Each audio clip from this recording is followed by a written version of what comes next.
a lot of the president's political critics are going to say this is a clear evidence that he lied to the American people. Well, Tom, if we do that, I think we're really hurting ourselves. Clearly, the intelligence that we went to war on was inaccurate, wrong. We need to understand why that was. I think if anyone was abused by the intelligence, it was the President of the United States, rather than the other way around. There are some people who say you spent 8 months scouring the country of Iraq for stockpiles of weapons of mass destruction, chemical, biological, nuclear, and because you didn't find them, they make a blanket statement, and that is, the U.S. administration misled the American people, building a case for war. Is that a fair statement? I think it's not fair, and it also trivializes what we did find and the problem we face. The problem we face is that before the war, not only the U.S. administration and U.S. intelligence, but the French, British, Germans, the UN, all thought Saddam had weapons of mass destruction. Not discovering them tells us we've got a more fundamental problem. But if almost a year ago, Secretary of State Colin Powell addressed the United Nations, here's what he had to say. Conservative estimate is that Iraq today has a stockpile of between 100 and 500 tons of chemical weapons agent. Conservative or just plain wrong? No, I think that was the estimate based on information and intelligence before the war. It turns out to be wrong. So what was the problem with the intelligence? Why were we so wrong? Well, Matt, I think that is the challenge now. And I think the tendency to say, well, it must have been pressure from the White House is absolutely wrong. In some ways, I wish it had been pressure. It would be easier to solve the problem. We now have to look. And people forget, Iraq is not the only place we've been wrong recently. We've been wrong about Iran, and we've been wrong about Libya's program there. We clearly need a renovation of our ability to collect intelligence. Here's what you said to Tom Brokaw. Clearly, the intelligence that we went to war on was inaccurate, wrong. We need to understand why that was. But you went on to say, I think if anyone was abused by the intelligence, it was the President of the United States rather than the other way around. That's absolutely my belief.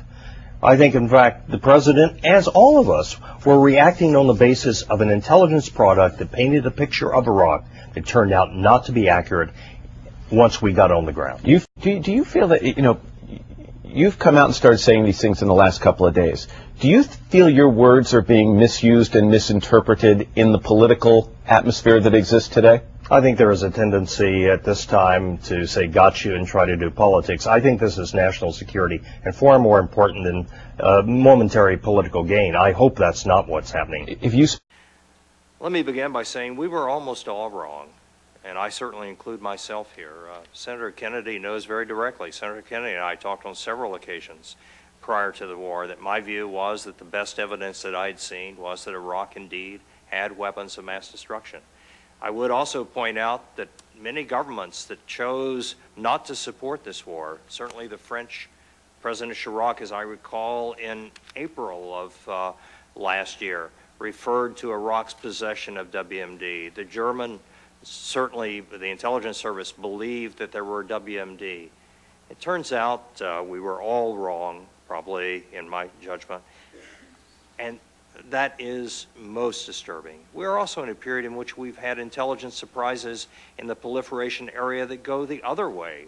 The case of Iran, a nuclear program that the Iranians admit was 18 years old, that we underestimated, and that in fact we didn't discover. It was discovered by a group of Iranian dissidents outside the country who pointed the international community at the location. The Libyan program, recently discovered, was far more extensive than was assessed prior to that. There's a long record here of being wrong. There's a good reason for it. There are probably multiple reasons. Certainly proliferation is a hard thing to track, particularly in countries that deny easy and free access and don't have free and open societies. I think the aim, and certainly the aim of what I've tried to do since leaving, is not political and certainly not a witch hunt at individuals. It's to try to direct our attention at what I believe is a fundamental fault analysis that we must now examine. And let me take one of the explanations most commonly given. Analysts were pressured to reach conclusions that would fit the political agenda of one or another administration.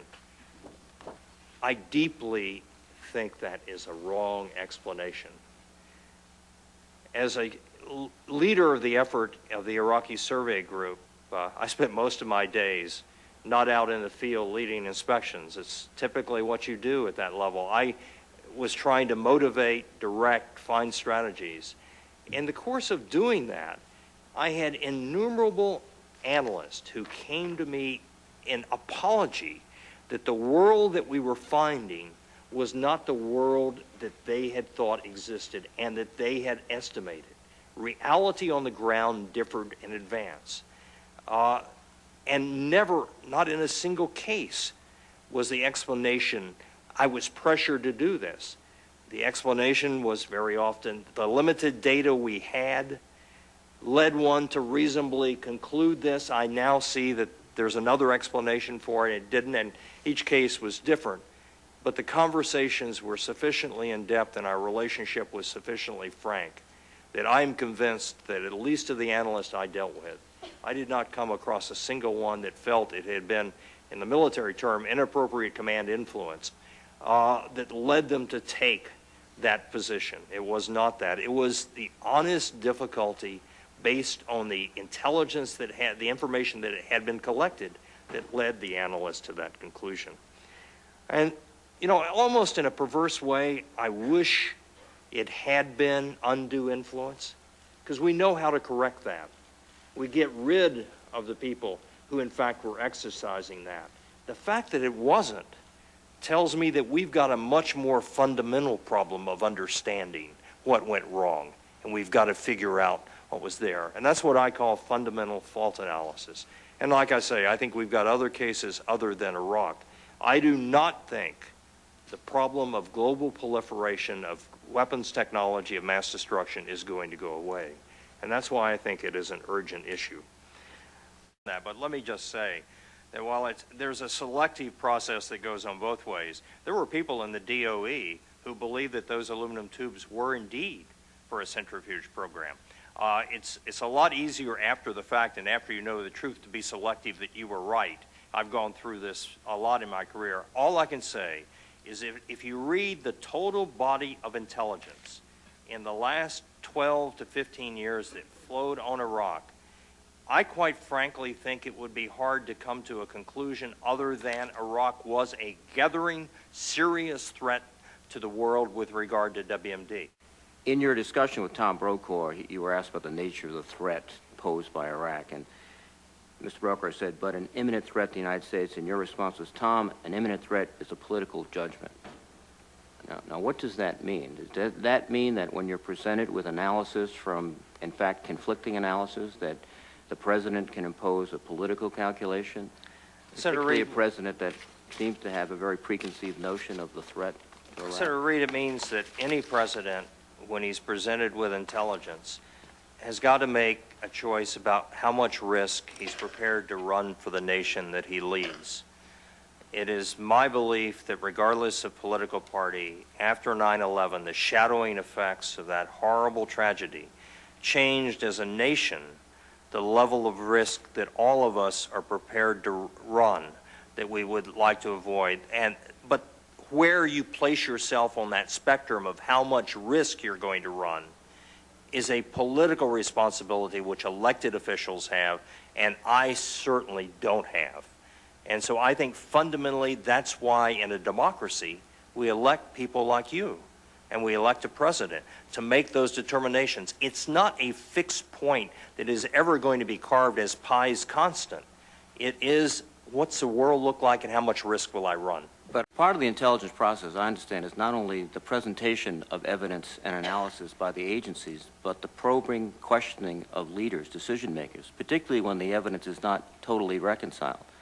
Do you think that those probing questions are made, particularly since so many people in the administration had preconceived notions about the nature of the threat? Senator Reid, I was not party to that. I hope in whatever process of review is going on that the full record is out there. I will just say, I'm convinced myself, if I had been there, presented what I have seen as the record of the intelligence estimates, I probably would have come to the, not probably, I would have come to the same conclusion that the political leaders did.